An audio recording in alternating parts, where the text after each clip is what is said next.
Palavra aberta.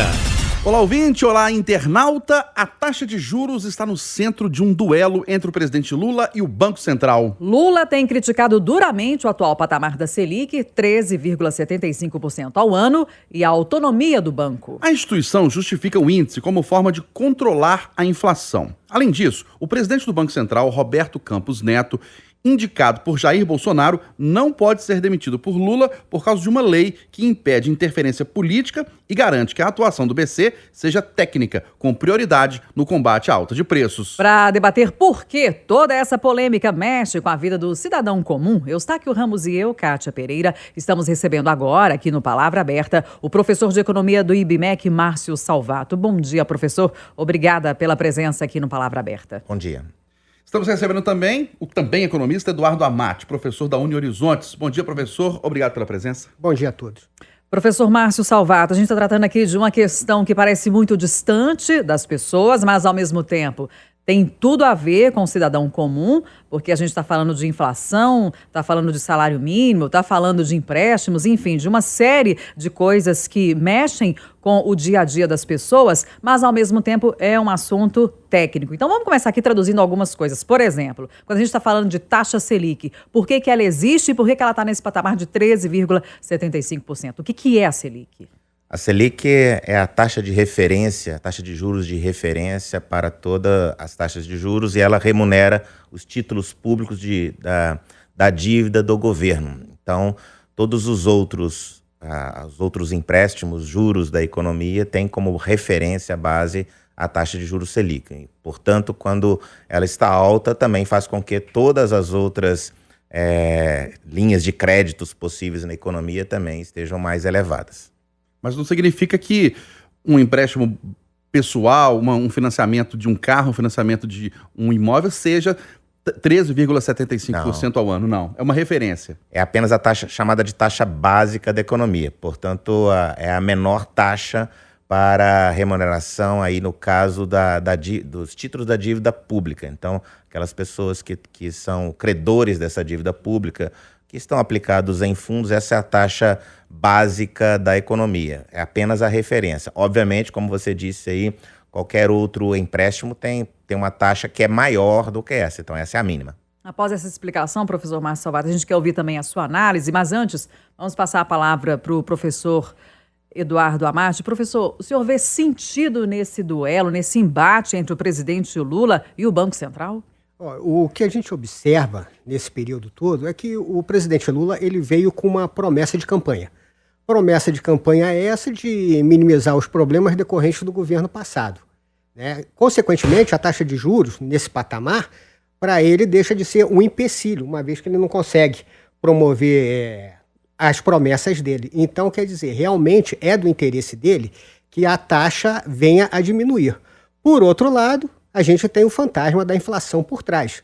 E, como foi dito anteriormente, cabe ao Banco Central, né, cuidar dessa inflação, e como instrumento clássico para poder combater a inflação, usa-se a taxa de juros. Mas o Banco Central tem saída diante da inflação ainda alta? O Banco Central tem alternativas, além de uma Selic de 13,75%? É um instrumento clássico, né? A taxa de juros. E um instrumento que a gente pode sugerir, que não necessariamente parte pelo Banco Central, seria a questão da política fiscal, que aí vem pela ótica do governo. O que seria essa política fiscal? Simplesmente, né, não ocorrer tantos gastos quanto se prometeu ou quanto que vem ocorrendo. Então, quer dizer, por um lado, para o Banco Central vir a diminuir a taxa de juros, seria conveniente também que o governo não gastasse tanto. E aí cai numa questão, como eu falei, meramente política nesse sentido. E, na prática, uma taxa de juros elevada faz com que a população consuma menos. E consumindo menos, a inflação fica mais controlada. A ideia é essa. Professor Márcio Salvato, agora a sua análise já desse ponto de vista aí, político, né, da questão. Eu acho que é interessante, eu queria relembrar a todos, nós tivemos um mineiro que foi muito importante, que foi vice-presidente do Lula, lá no seu primeiro governo, José Alencar. O noticiário naquela época, né, era exatamente essa discussão, né, a discussão que a taxa de juros estava elevada, inibia o crescimento, mas é exatamente isso o instrumento, você faz com que os juros fiquem baixos inibe aí gastos de investimentos e de consumo, portanto faz com que o crescimento seja menor. Há sim um sofrimento da economia para o combate da inflação, que era o mal pior neste momento. Então, a discussão que o Zé de Alencar ele ia sempre para a mídia falar: a taxa de juros está muito alta, está inibindo as empresas de crescer, está fazendo com que o endividamento fique com crédito muito caro e, portanto, faz com que gere menos emprego. É mais ou menos essa mesma discussão. Só que naquela época você também tinha o mesmo problema. Você tinha um nível de gasto muito grande e, portanto, o que se falava? Bom, ao invés de você falar isso sendo do próprio governo, falar para o Banco Central mexer na taxa de juros, por que você não fala para o seu ministro da Economia para gastar menos? Porque são dois instrumentos possíveis para controlar a mesma coisa, que é o nível de crescimento para controlar a inflação. Professor Eduardo Amati, se a população pode estar se perguntando, se o presidente Lula quer que a taxa de juros seja menor, por que ele não determina essa redução? Aí é que entra a questão da autonomia do Banco Central. O presidente da República não pode determinar. Isso é uma exclusividade do banco. Não, também, né? Você tem uma meta de inflação a ser alcançada. A meta é essa que você utiliza a taxa de juros como instrumento para conter essa inflação. Simplesmente isso não pode ser feito via decreto, porque isso causa seria uma intervenção branca, vamos colocar assim, e não ficaria muito bom para o mercado, né? Causaria muita insegurança, porque aí praticamente as regras vigentes deixam de ser obedecidas e há uma intervenção do governo que faz as suas coisas ao bel prazer. E isso causa uma insegurança enorme. Pois é, justamente porque o índice da taxa Selic, da taxa básica de juros, é definido pelo Comitê de Política Monetária do Banco Central, não tem interferência nenhuma do governo. Bem, como que a gente pode falar em interferência do governo? O Comitê de Política Monetária o Copom é do Banco Central, né? O que a gente pode discutir talvez seja a questão do quê? Da inflação, da meta de inflação, que aí já parte do Conselho Monetário Nacional, que aí já tem membros do governo. Mas a definição da taxa básica de juros é dada pelo Copom no Banco atribuição Central. exclusiva do Banco Central. Exatamente. Tentar explicar isso um pouquinho mais, né? Então, a gente tem uma regra, que é uma regra de meta inflacionária, que ela é definida pelo Conselho Monetário Nacional, em que o governo tem assento. Então, o ministro da Economia e a Tebet, eles têm assento, o próprio ministro Haddad está dizendo isso, que eles vão sentar para ajudar a definir qual seria a meta. Uma vez definida a meta, o Banco Central tem o cumpra-se, ou seja, ele é aquele que vai usar instrumento para perseguir essa meta. E a taxa Selic é exatamente o instrumento para fazer a perseguição dessa meta, de uma meta que hoje está aí em torno de 4% e tem uma tendência de baixa já definida pelo Conselho Monetário Nacional. Ora, escolher a meta também tem prazo para fazer isso. A próxima reunião para fazer isso é no meio do ano. Então, há aí uma discussão, vamos antecipar isso. Mas antecipar para quê? Para mexer na meta, ao mesmo tempo você mexe no calendário para definição e mexe naquilo que é a principal, que é a meta. De novo, você entra num risco jurídico de muita intervenção. Pela legislação hoje que nós temos de autonomia do Banco Central, ela apenas define que o governo ele não pode, a seu bel prazer, trocar o presidente do Banco Central, o que tem que acontecer de 4 em 4 anos, e também não é casado com a data do mandato presidencial. Ele inicia sempre no início do terceiro ano desse mandato. Como aconteceu no governo Bolsonaro, o atual presidente do Banco Central, ele entrou há 2 anos atrás. Ele ainda tem 2 anos para continuar nesse cargo. Pois é, e o professor Eduardo até citou a palavra mercado. E a gente tem visto muitas reações do mercado, né, a cada declaração do presidente Lula e também as manifestações do Banco Central. Esse debate, ele alimenta ainda mais a inflação, professor, na sua avaliação? Com certeza, porque você gerou, acho que o professor colocou bem, uma ideia de insegurança de quais são as regras. A partir do momento em que há uma interferência nas regras que já estão definidas, o mercado não sabe agora precificar o que vem à frente e começa, obviamente, tomar decisões. Essas decisões afetam volatilidade financeira dos mercados. Essas decisões afetam, inclusive, com respeito à sua própria precificação de preços, porque se você acha que essa regra vai ser mudada e pode vir, por exemplo, quem sabe, congelamento, não sei o que pode vir à frente.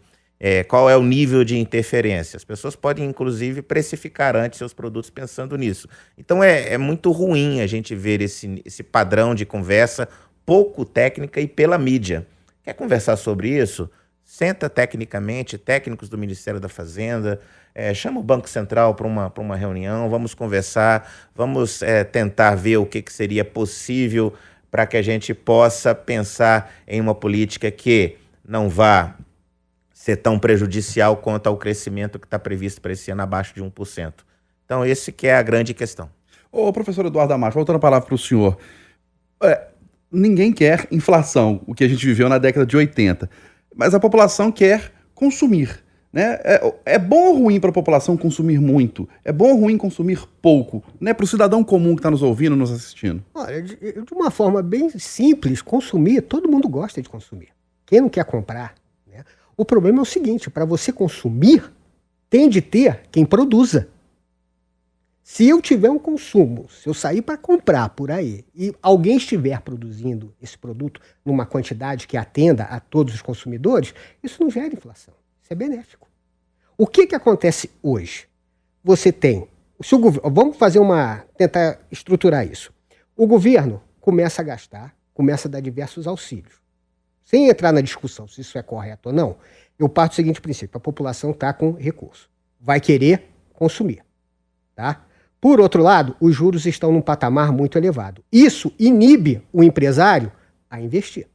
Então, o empresário então vai produzir. Consequentemente, todos nós iremos comprar, mas não haverá o quê? Uma oferta do empresário. Quando você tem um consumo muito alto e eu não consigo atender a esse consumo, eu tenho o quê? Inflação. Professor Márcio Salvato, e diante desse processo que o professor Eduardo agora descreveu para a gente, o momento é de quê? É de as pessoas, a gente falou muito do mercado, mas vamos falar do cidadão comum, né? De quem está no supermercado, nos açougues, nos sacolões. As pessoas também ficam, o momento é de ficarem com receio de comprar? E isso atrapalha a economia? Claro, né? Quando a gente fala que o consumo vai cair, acho que o professor estava tentando também colocar isso gera desaquecimento econômico. Então, você tem a própria política que gera desaquecimento econômico, é uma política de taxa de juros elevada, e se a gente for por esse lado, que é quem fica também inibido no consumo, obviamente é um outro item de demanda que faz com que o crescimento vai ser menor. Cenário inflacionário tem vários problemas. Então, cuidado às pessoas quando escutem algum representante do governo falar a taxa de inflação pode ser um pouquinho mais alta. O primeiro grande problema de inflação é gerar desigualdades. Alguns podem se proteger da inflação mais do que outros. Aquele que é assalariado, aquele que recebe uma vez só por mês e, portanto, a inflação está corroendo o poder de compra dele, obviamente ele vai chegar no final do mês e não consegue comprar a mesma coisa que ele comprava no início do mês. Já a outra pessoa, que ele é rentista e vive de taxa de juros, esse cara consegue se proteger da inflação porque ele está colocando num ativo financeiro que está rendendo acima da inflação naquele momento. Então, veja bem que você vai gerando mais desigualdade na economia. A década de 80 foi a que mais gerou desigualdade na economia por causa da inflação acelerada. Então, esse é um grande problema. A gente não pode defender que a inflação seja maior. Ela tem um mal por si só e os pobres mais sofrem com isso. Portanto, quando a gente está num cenário com a inflação, as pessoas que vão para consumo, obviamente, ela vai ter que a gente falar lá aquele custo do sapato, né? Tem que andar mais, tem que pesquisar mais, agora a gente usa pelo próprio celular, fazendo sua pesquisa de preço, mas ela tem que tomar cuidado para que não compre rapidamente e está comprando aquele produto que acabou de aumentar preço. Ô, professor Eduardo Amati, alguém no país ganha com a taxa de juros elevada? Aí a gente pode pensar, os bancos estão comemorando porque vão cobrar juros mais altos, as instituições financeiras, ou é um tiro no pé porque se a taxa está alta, as pessoas não vão pegar empréstimos e aí o banco também não lucra? Não, alguém ganha com o juro alto? Ganha. Quem? Ganha. Normalmente, como o professor falou, são os rentistas. Os que têm dinheiro aplicado em títulos públicos. Tá? Grande parte da população, qualquer aplicação que você faça numa renda fixa, num título público, essa aplicação ela é remunerada por essa taxa de juros também, a Selic. E é uma minoria, né, da população. Sim, pode, não digo que é uma minoria. Como eu falei, qualquer pessoa que tenha acesso, vamos colocar assim, a uma aplicação financeira, o Tesouro Direto, por exemplo, né, que é uma aplicação onde você compra e vende títulos públicos. Todos aqueles títulos têm como referência a taxa Selic. Significa o quê? Se essa taxa sobe, as pessoas estão ganhando mais. Para a pessoa, ela pode até achar que está num cenário bom, porque minha aplicação está rendendo. Mas isso para o país como um todo, não é bom você ter uma taxa de juros alta. Porque exatamente inibe o crescimento, inibe investimento, inibe o consumo. Você tem todo um reflexo nisso daí. Professor Márcio Salvato, qual então que é a saída coerente, correta, para poder tratar de um problema que afeta a todos? Bom, a política que nós temos hoje, ela é uma política que, embora tenha um custo social, é a mais adequada, mais usada por uma centena de países, que é exatamente você estabelece uma meta e controla o nível de atividade econômica para atingir essa meta. Então, vai existir momentos em que a taxa de juros ela vai cair bastante, como aconteceu há pouco tempo atrás e estava em torno de 2%, e agora ela está numa taxa de juros super elevada porque a inflação está custando ceder. Então, perseguir esse é o instrumento que nós temos hoje para esse combate da inflação. A notícia que nós temos agora é que estamos no momento exatamente do momento ruim em que a inflação com dificuldade de ceder e o instrumento está tendo pouca eficiência de curto prazo. Então está exigindo um prazo bem maior para fazer uma tendência dessa queda de juros. E vários vão sofrer. As empresas que estão expostas aí a crédito, ela está usando muito seu caixa para pagar. O próprio governo está tendo que pagar muitos juros em cima do seu estoque de dívida que tem hoje e, portanto, não pode fazer outras intervenções melhores para a sociedade por conta disso. Então, a perseguição deveria ser, vamos ter uma meta e o mais rápido possível atingir essa meta, que é quando uma pessoa está doente, você tem que fazer uma intervenção o mais rápida e com um instrumento mais forte possível para ter o resultado mais rápido possível. É o que temos que fazer. Ô, professor Eduardo Amati, o Brasil está na contramão do que praticam os outros países? Juros altos são um fenômeno só aqui no nosso país? Ou outros países também praticam essa política? Outros países também praticam, né? Só que o Brasil muitas vezes foi campeão desse processo, né? Dado toda a questão estrutural que existe na economia, né? O governo gastando muito, algumas, inseguranças jurídicas ao longo do processo. Tudo isso daí pesa muito para o Brasil ter uma taxa de juros elevada. Uma economia que às vezes não se mostra tão estável, é muito mais instável do que estável, né? Então isso gera uma determinada segurança. Tem a questão do risco país, justamente dentro de todo esse contexto. Então, quer dizer, para você manter uma inflação alta também, você tem que manter uma taxa de juros elevada, tanto para coibir a inflação, assim como também para você poder atrair recursos externos para a economia, para poder entrar dólar no país. Por que uma Selic de 13,75% ao ano ainda não coibiu a inflação? Boa pergunta, porque aí a gente vai trabalhar com uma questão até de expectativa. Por quê? O presidente Lula, como eu falei anteriormente, ele prometeu que vai fazer gastos, que vai fazer isso, que vai fazer aquilo para retomar o que havia sido deixado anteriormente no outro governo. Uma vez que o mercado capta essa informação que vai haver um gasto maior, esse gasto maior significa inflação. Se vai haver esse gasto maior, significa inflação, para inibir o Banco Central, para inibir esse processo inflacionário, aumenta a taxa de juros. Então, eu vou um pouco no que o professor Márcio falou, que eu achei muito interessante, que é o quê? Tem que chamar o Banco Central e o Ministério da Fazenda, eles têm que sentar e buscar um diálogo entre eles dois, buscar solução. Não é ficar falando que eu tenho que gastar e o outro que tem que manter a taxa de juros. Eles têm que chegar a um consenso entre eles, para desse consenso, você o quê?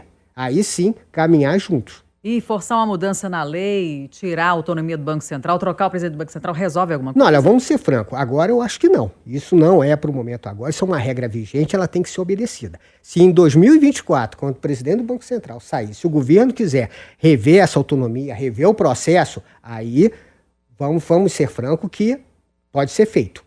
Mas no momento atual, querer fazer uma intervenção branca junto ao Banco Central, porque o presidente, teoricamente, não atende aos meus anseios, não, isso não pode. Aí você causa toda uma instabilidade, toda uma insegurança. Porque aí é aquilo que eu comentei anteriormente, você está intervindo. Não é o primeiro governo Lula, né? Nós já tivemos governo 1, governo 2, a regra era a mesma. Exatamente. Ele teve a oportunidade de, inclusive, escolher os presidentes do Banco Central e a política de meta inflacionária continuava sendo aplicada. Portanto, não vai ser essa discussão de tirar a autonomia do Banco Central para que o Lula possa escolher imediatamente o novo presidente do Banco Central que vai resolver o problema. Ô, professor Márcio Salvato, e o cenário para 2023? O senhor acredita que haverá um controle da inflação e poderemos ter um cenário de redução da taxa de juros? É interessante, se a gente acompanhar, existe um relatório, que é um relatório chamado do Banco Central, que é um relatório Focus. Quem quiser depois aí no Google procurar Focus, você vai ver que é um relatório onde se faz sobre expectativas de algumas variáveis econômicas que são produzidos aí por vários agentes que estão na economia, bancos principalmente, e essa expectativa sobre inflação, ela vem ligeiramente subindo nas últimas 4 semanas. A taxa de crescimento da economia está em torno de 1%, um pouco menos do que isso. Portanto, o ano de 23 a gente vai estar com um crescimento que vai ser menor do que a gente estava vendo anteriormente, e a inflação com dificuldade ainda de ser julgada para baixo. E todo esse discurso que a gente está vendo agora, toda essa discussão que está sendo produzida na mídia, pelo próprio governo que está puxando essa discussão, está gerando um crescimento da expectativa de inflação para o ano, o que não é bom. Portanto, essa discussão tem que ser deixada de lado, tem que ir diante das regras do que nós temos agora, esperar até o meio do ano para uma reunião do CMN para ver se vai discutir a meta inflacionária e não discutir exclusão ou eliminação da autonomia do Banco Central para agora. E o senhor tem a mesma análise, então, né, do porquê de uma Selic de 13,75% ao ano ainda não ter controlado a inflação? Essa inflação está com dificuldade de ceder. A gente pegar o histórico dessa inflação, essa inflação ela começou a decolar rapidamente, era uma inflação de custos, uma inflação que você tinha um problema ali na Covid, que a produção ela parou, as cadeias produtivas elas foram desencontradas, porque você começa a reativar a economia, alguns setores vêm, outros que estão produzindo a matéria-prima não vêm, então você tem aí uma inflação que a gente chama de inflação de custos inicialmente, e aí ela vai se autoalimentando, ela vai passando para o consumidor na sequência. Então, nós já estamos no momento em que essa inflação que inicialmente era de custo, ela está arrefecendo, e agora nós estamos em momento de um pouquinho de inflação de demanda, e por isso que está necessária essa intervenção e de manutenção de uma taxa de juros elevada. Há uma discussão, sim, de que, dado que a inflação é de custo, você poderia ter uma meta maior, só que a meta é definida 2 anos anteriores, então não adianta a gente discutir meta nesse curto prazo, dado que o cenário está colocado. O único instrumento é um juros elevado para resolver isso. E para a gente finalizar, professor Eduardo Amati, diante das primeiras movimentações desse pouco mais de um mês de terceiro mandato do governo Lula, o senhor está otimista com os primeiros movimentos da equipe econômica, com o Ministério da Fazenda? Está com perspectiva positiva para esse ano de 2023 em relação à política econômica? Bem, pelo que o Ministério da Fazenda tem colocado, é como se ele estivesse tentando apagar o fogo. Enquanto o presidente Lula consegue criticar bastante o Banco Central, o Ministério da Fazenda, aos poucos, tenta contemporizar. E isso é relevante, isso é muito importante, porque você, no mercado, você tem que ter segurança. Você tem que dar segurança, você tem que dar credibilidade. Você tem que vender essa ideia, né? E o Ministério da Fazenda, dentro do possível, ele está fazendo isso. Tá? Então isso é muito importante.